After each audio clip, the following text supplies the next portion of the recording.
आणि आजचा हा अंतिम शेवटचा निर्णायक असा हा दिवस आणि आजच्या या स्पर्धेसाठी सहभागी असलेल्या सर्व संघांचं, संघ मालकांचं आणि पुन्हा एकदा मनपूर्वक कमिटीतर्फे स्वागत करतो. आणि थोड्याच वेळात या ठिकाणी आपल्या कार्यक्रमाला सुरुवात होणार आहे. आपण पाहू शकता देवराई प्रीमियर लीग 2025 अतिशय सुंदर असं या ठिकाणी नियोजन केलं गेलं. आजचा हा शेवटचा आणि अंतिम दिवस आहे. काल एकूण 8 संघ या ठिकाणी सहभागी झाले आहेत. पाहू शकता एकूण 8 संघ: हर हर मार्लेश्वर क्रिकेट संघ, सोमेश्वर प्रतिष्ठान क्रिकेट संघ, गणेश मूर्ती 9 स्टार क्रिकेट संघ, जेके वॉरियर्स क्रिकेट संघ, मार्लेश्वर प्रतिष्ठान क्रिकेट संघ, ओम जुगाई मार्लेश्वर क्रिकेट संघ, मार्लेश्वर वॉरियर्स क्रिकेट संघ, साई प्रतिष्ठान क्रिकेट संघ असे एकंदरीत 8 संघ या ठिकाणी सहभागी झालेले आहेत. आपण पाहू शकता सुंदर असं नियोजन आयोजन कमिटीतर्फे करण्यात आलेलं आहे. आणि या सर्वांमध्ये जे आपल्याला पारितोषिकसाठी लाभलेले आहेत ते प्रथम पारितोषिक रोख रुपये 20,000 व प्रथम आकर्षक चषक हे आपल्याला प्राप्त झाले. ते आदरणीय आमदार सन्माननीय शेखरजी निकम सर. द्वितीय पारितोषिक रोख रुपये 15,000 व द्वितीय आकर्षक चषक सौ मृणाली मंगेश सोगले. तृतीय पारितोषिक रोख रुपये 3,000 व आकर्षक चषक कुमार पार्थ सुनील बापू चाचे व विहान मनोहर चाचे.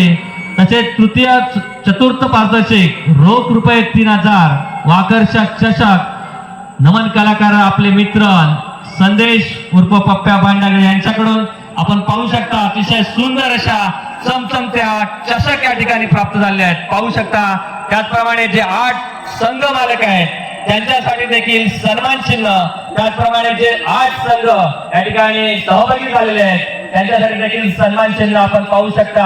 आणि यांना सौजन्य लाभले ते सौ दीक्षा दिनेश भांडागळे या मॅडम आपला सरपंच आहेत मुरादपूर गावच्या. त्याचप्रमाणे 8 जे संघ मालक आहेत त्यांच्यासाठी ज्या सन्मान चिन्ह आहेत ते प्राप्त झाले ते कुमारी स्वरा योगेश महाडिक यांच्या माध्यमातून. त्याचप्रमाणे आपण पाहू शकता स्टेजवरती ज्यांच्या आयोजनातून आणि नियोजनातून अतिशय सुंदर असे DPL 2025 आयोजन आणि नियोजन झाले ते सर्व कमिटी मेंबर्स या ठिकाणी आपण पाहू शकता. त्याच्यामध्ये आमचे बंधुराज कुमार प्रशांत भारमल असतील, सार्थक भारमल असतील, योगेशजी महाडिक असतील आणि अनेक बोरे बंधू असतील. अतिशय सुंदर असे या ठिकाणी या स्पर्धेचं नियोजन करण्यात आलं आहे. आणि या 8 संघांनी आपण थोड्याच वेळात हा रणसंग्राम या ठिकाणी सुरू करणार आहोत.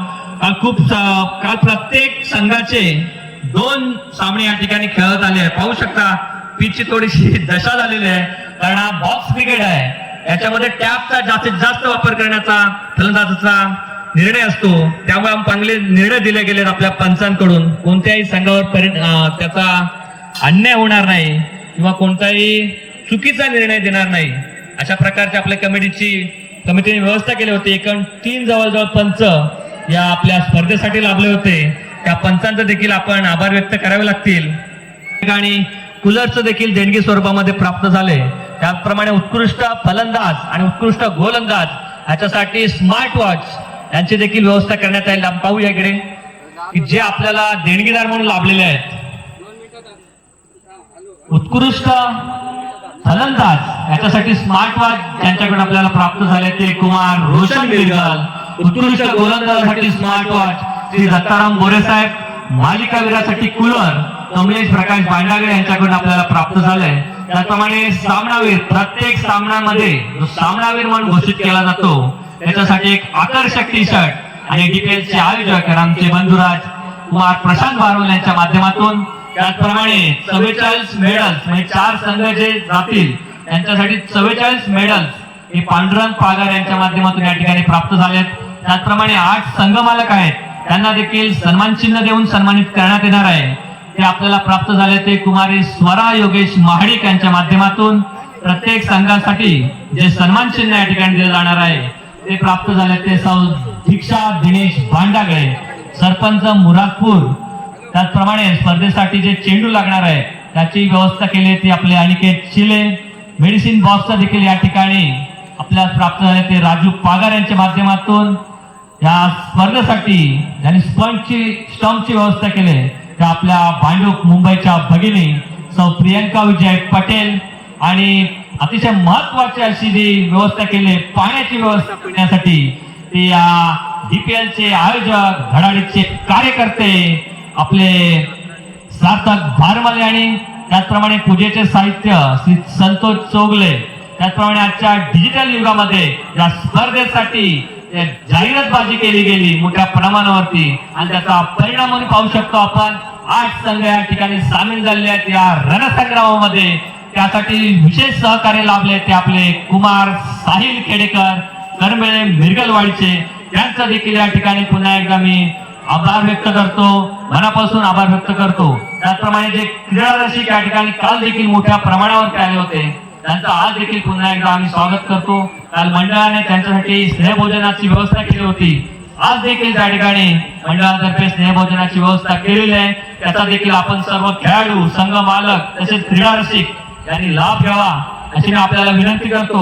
आणि थोड्याच वेळात या ठिकाणी DPL 2025 चा रणसंग्राम, शेवटच्या अंतिम दिवसाचा हा रणसंग्राम, आणि थोड्याच वेळात आपल्याला DPL 2025 चा विजेता कोण हे पाहायला मिळणार आहे. पुन्हा एकदा विनंती करतो की जे संघ या ठिकाणी उपस्थित आहेत त्यांच्या संघ मालकांनी या ठिकाणी संपर्क साधायचा आहे, स्टेजशी संपर्क साधायचा आहे. मध्ये जे देणगीदार आपल्याला या ठिकाणी लाभलेले आहेत त्यामध्ये आहेत संतोष महाडिक, रोख रुपये 1000, विहान सार्थक भारमल, रोख रुपये 500, संदीप बोरे, रोख रुपये 500, किरण बोरे, रोख रुपये 1100, हर्ष तळेकर, रोख रुपये 500. त्याचप्रमाणे कैलासवासी जयराम मिरगल यांच्या स्मरणार्थ मिरगल परिवारातर्फे या ठिकाणी 1121 रुपयाची देणगी प्राप्त झालेली आहे. त्याचप्रमाणे श्री राजू उर्फ आबा चाचे यांच्याकडून 1000 रुपयाची या ठिकाणी देणगी प्राप्त झालेली आहे. संजय भांडागळे गुरुजी 1001, रवींद्र भांडागळे सर 501, दत्ताराम चोगले साहेब यांच्याकडून 500 रुपये, मयूर चव्हाण 1000 रुपये, त्याचप्रमाणे सचिन भांडागळे मुरादपूर वरची वाडी यांच्याकडून 5000 रुपयाच्या या ठिकाणी आपल्याला प्राप्त झालेले आहेत. त्याचप्रमाणे बालकृष्ण बोरे यांच्याकडून 1000 रुपये, मविक पाटील यांच्याकडून 500 रुपयाचा देणगी आपल्याला प्राप्त झालेले आहे. ओम जुगाई क्रिकेट संघाचे सर्व खेळाडू या ठिकाणी मैदानावरती तैनात.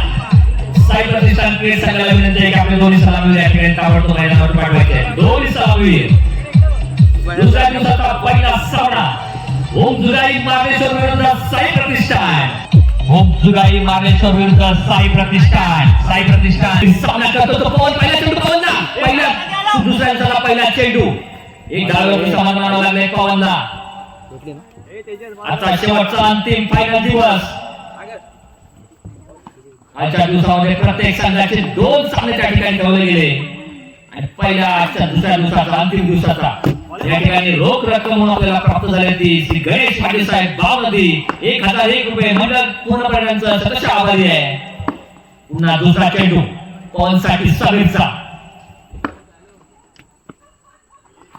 गावात धावते पंचांचे दोन्ही हात समांतर, जमिनीला समांतर याचा अर्थ धावचा अवांतर. धावसंख्या पोहोचते ती 2 होती. पुन्हा एकदा समीर टू पवन. नावाजलेला हा फलंदाज पवन. होऊया सुंदर न समजला चेंडू जातोय निर्धाव. धावसंख्या जैसे ती 2 वरती. पुन्हा एकदा सज्ज समीर पंचांच्या उजव्या बाजूला मार करतोय, सामना करतोय तो पवन. आक्रमण करण्याची गाडी पॉवर. पहिल्या षटक पॉवर प्लेचा षटक पूर्णपणे अशा उद्ध्वस्त केलाय. पराजित झालाय तो पवन. सुंदर गोलंदाजीचं प्रदर्शन समीर द्वारे. अक्षय पवन सारख्या मोठ्या बलाढ्य अशा खेळाडूला पावलांचा रस्ता दाखवतोय.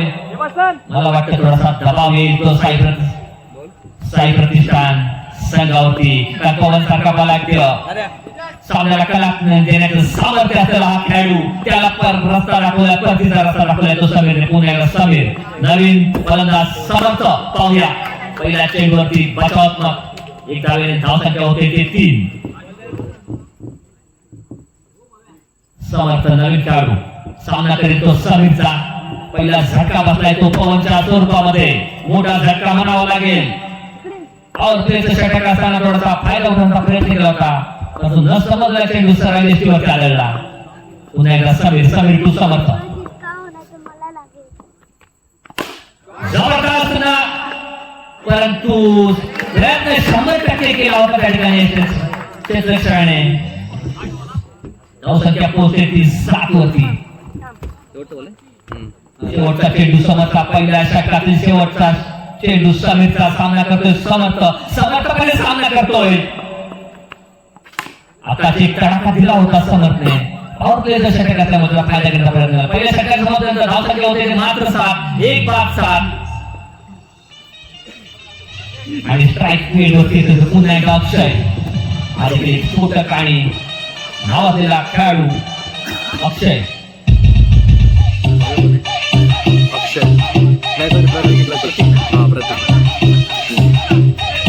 महत्वाची सज्ज आहे प्रतीक. सामना करतो अक्षय. पहिल्या षटकाच्या समाप्तीनंतर धावसंख्या झाली ती 7, 1-7. पवनच्या रूपामध्ये पहिला षटका बसला तो साई प्रतिष्ठान क्रिकेट संघाला. आणि दुसरा वैयक्तिक पहिलं संघासाठी दुसरा षटक घेऊन तो प्रतीक. सामना करेल अक्षय. अवघा मोठा प्रहार करतो का तो? अपेक्षा आहे कारण पहिल्या षटकात मात्र पहिला दणका दिलेला आहे आणि आपली जागा स्पष्ट करतोय तो अक्षय. धावसंख्या पोहोचते 11 वरती. चौकार, दमदार चौकार. आक्रमकता या ठिकाणी दाखवल्याचे दुसरा चेंडू, परंतु न समजलेला निर्धाव चेंडू जातोय. धावसंख्या मात्र जैसे ती 11. तिसरा चेंडू प्रतीकचा अक्षयसाठी. यावेळी अवांतर धावामध्ये भर पडते. धावसंख्या पोहोचते 12 वरती.